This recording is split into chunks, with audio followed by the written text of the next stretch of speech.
The scorching sun loomed high above the city of Medina. It was not an ordinary day. The heat seemed different, as if nature itself was grieving the decision that Imam Hussain, AS, was about to make. In the streets of Medina, silence prevailed. The doors of the Prophet's PBUH household creaked open, and with a heart burdened by the weight of duty, Imam Hussain, AS, stepped out. He knew that this journey would not be easy, not for himself, not for his family, not for those who chose to stand by him. But what he also knew was this: remaining silent in the face of tyranny was not an option. Yazid had usurped power and demanded allegiance from Hussein, AS. But this allegiance would mean legitimizing oppression, corruption, and distortion of the Islamic values that his grandfather, Prophet Muhammad PBUH, had established. Hussein, AS, would not allow that. As he prepared to leave the city, memories of the Prophet PBUH surrounded him. Every step he took reminded him of his beloved grandfather, of his mother Fatima Say, and of his father Ali Az. The heat was intense, the kind that caused the skin to sting and breath to grow heavy. Yet Hussein Az did not complain, nor did his companions. Along with him were his sons, his daughters, his sisters, his nephews, a caravan not of soldiers, but of believers, of truth-bearers. The decision to leave Medina was not for comfort, nor to escape. It was a conscious act of resistance, a declaration that faith was not to be traded for ease, nor truth for survival. The journey ahead was cruel. The burning sands reflected the fire of the time, a world slipping into darkness under the rule of injustice. But Hussein's departure from Medina wasn't just the beginning of a physical journey, it was the beginning of the greatest moral stand in human history. Women packed the essentials, children clutched their fathers' hands, not understanding the full extent of what was coming. The elders looked into the horizon, knowing that a storm was brewing, one that would shake the foundations of history forever. People from Medina watched quietly, many with tears in their eyes. They loved Hussein AS, but fear and confusion kept them from joining him. They whispered prayers, some wept openly, while others stood frozen, witnessing a moment that was too painful to fully understand. The desert sun beat down, yet the hearts of those leaving were illuminated by a different fire, the fire of Iman, of sacrifice, of divine purpose. As the caravan moved slowly, the dust rising beneath their feet, the silence was filled with a strange reverence. This was not just a family leaving for safety, this was a declaration that no matter how powerful the tyrant, the legacy of the Prophet PBUH would not be sold. With every mile away from Medina, the ties to comfort, familiarity, and safety were broken, not out of despair, but out of a fierce commitment to truth. Imam Hussain AS knew that what lay ahead would be severe: heat, thirst, pain, betrayal, but his trust in Allah was unshakable. And so, under the merciless sun, with blistering heat pressing down on their bodies, the caravan of Karbala took its first steps that would change the world forever. The desert stretched endlessly under the unforgiving sun as Imam Hussein's caravan journeyed further from Medina. Each day, the heat grew more intense, wrapping the land in a fiery cloak. The wind, dry and harsh, blew like a furnace blast, carrying dust and burning sand that clung to the skin and stung the eyes. The ground beneath their feet scorched like embers, and even the strongest of men felt their strength draining. Yet not a single soul in the caravan complained, because they knew this was not just a physical journey, it was a sacred mission led by the grandson of the Holy Prophet PBUH.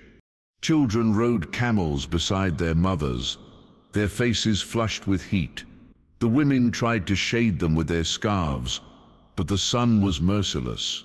The animals groaned and slowed, their hooves burning on the hot earth. Water was scarce. The skin bags of water carried from Medina were beginning to run dry. Lips were parched, throats dry, and the scent of sweat, dust, and endurance filled the air. But their resolve remained unbroken. Each step forward was a step closer to sacrifice, a step away from the luxury of silence in the face of evil. The men around Imam Hussain bore the suffering with patience. They were not ordinary men. They were lovers of truth. Some were old, some were young, some were former slaves, and some were noblemen. But all walked together with one heart. On many nights, they would sit quietly around small fires, speaking little, their eyes reflecting both fatigue and deep faith. Imam Hussain would speak gently to his companions, reminding them of the reason they had left their homes, their families, and their lives behind, to stand against the falsehood of Yazid, to protect the message of Islam. As the caravan neared the land of Karbala, the sun blazed fiercer than ever. The children now cried softly, not out of fear, but from the heat and thirst that clung to them like chains. The women whispered prayers, holding their little ones close, brushing away their tears with trembling fingers. Even the tents they carried offered no protection from the heat, but not one of them turned back. Not one asked, why? Because they all knew when you walk with Hussein, you walk for something greater than life. One day, a companion of Imam Hussein's fell behind. His horse collapsed from heat and exhaustion. The man sat beside it, panting, and Imam Hussein's himself turned back, walked to him, and placed his hand on his shoulder. He didn't speak of suffering. He didn't urge the man to hurry. He simply reminded him, "Our path is not easy, but it is the path of honor." With renewed strength, the companion rose, and the caravan continued, the sun watching silently from above, a witness to the most honorable march in history. Through blistering heat and relentless dust, the caravan marched, not to seek death, but to uphold truth. The journey through the desert, with its cruelty and pain, was not a punishment. It was the purifying trial of those chosen by destiny to protect the light of Islam, even if it meant walking through fire itself. The sun had barely risen when the caravan of Imam Hussain reached the barren plains of Karbala on the 2nd of Muharram. The desert was vast and dry, with not a single tree to offer shade, nor a stream to quench thirst. The heat was suffocating. The sky above was a cruel blue, and the ground below seemed to burn like coals. Yet, as Imam Hussain stepped off his horse, he knew that this was the place. He gazed across the dry land and whispered, "This is the land where our blood shall be spilled." The tents were pitched, and the families settled in, unaware of the extent of the trials that lay ahead. For a few days they were allowed to draw water from the Euphrates. But soon after, Yazid's army began to tighten its grip. On the 7th of Muharram, a cruel command came from Umar ibn Said: block all access to water. No one from Hussein's side, not man, not woman, not child, would be allowed to approach the river. The Euphrates, a mighty flowing river, lay just a short distance away. They could see it glistening under the sun, hear the faint sound of water moving, yet none could touch it. The cries of children began to echo through the camp. Al-Atash, Al-Atash, thirst, thirst. Mothers tried to soothe them, giving them wet cloths to suck on, but the cloths were dry. The water skins were empty. The throats had turned raw. Even the warriors, brave and unyielding, were weakened by the thirst. Their tongues stuck to the roofs of their mouths, and their lips cracked under the heat. The younger children lay listless, their eyes searching the faces of their mothers for mercy, but no one could give them relief. Even Lady Zainab, strong and patient, felt her heart shatter as she held the trembling body of a thirsty child in her arms. Imam Hussain seeing the pain and suffering, sent his brother Abbas, the moon of the Hashemites, to the river to fetch water. Abbas, a warrior unmatched in courage, broke through the enemy lines and reached the banks of the Euphrates. He filled the water bag, but refused to drink himself.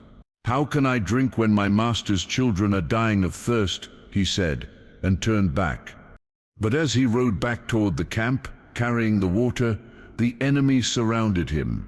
His arms were severed one after another, yet he clutched the water bag between his teeth, determined to reach the thirsty children. Arrows rained upon him, and one pierced the water bag. The water spilled onto the burning sand, and Abbas fell to the ground, whispering only of his loyalty. Back in the camp, when Imam Hussain heard that Abbas had fallen and the water had not arrived, he looked toward the sky. The sun continued to blaze. The river still flowed nearby, yet the family of the Prophet PBUH had not a single drop. Still, they remained steadfast. Because this was not just thirst, this was a divine test of faith, patience, and sacrifice. And the family of Hussein answered it with unshakable dignity. The sun reached its peak, and the desert air stood still, as if even the wind dared not move in the face of what was unfolding. The land of Karbala had become a furnace. The sand sizzled beneath bare feet, and the tents of the Ahlul Bayt barely provided shade against the blazing sun. Days had passed since water had been cut off.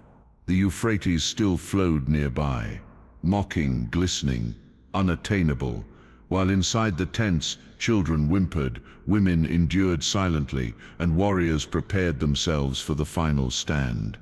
The thirst had grown unbearable. Lips were cracked and bleeding, eyes had sunk deep into tired faces, and tongues clung to the roofs of their mouths like dry leaves. The children no longer cried loudly, they no longer had the strength. Their cries had faded into soft whispers of Allah-tash, repeated in fragile voices, drifting like smoke in the hot air. Yet, amidst this agony, not a single soul in the camp of Imam Hussain wavered in faith. The ground itself was a torment. The sand was so hot that it left blisters on the feet of those who walked on it. Mothers carried their children, trying to shield them from the ground, even while they themselves stumbled in the heat. Lady Zainab, ever the symbol of strength, moved from tent to tent, comforting the mothers, wiping the sweat off the foreheads of the children, whispering words of patience and trust in Allah. Some of the youngest children had no energy left to speak. Little ones like Sakina lay with their heads in their mother's laps, tossing in their sleep, lips moving slightly, whispering the name of their father or uncle, perhaps dreaming of water. Even in their innocent minds, the thirst had become a presence, something they could feel in their bones. Yet none of them asked to leave. None of them begged to surrender.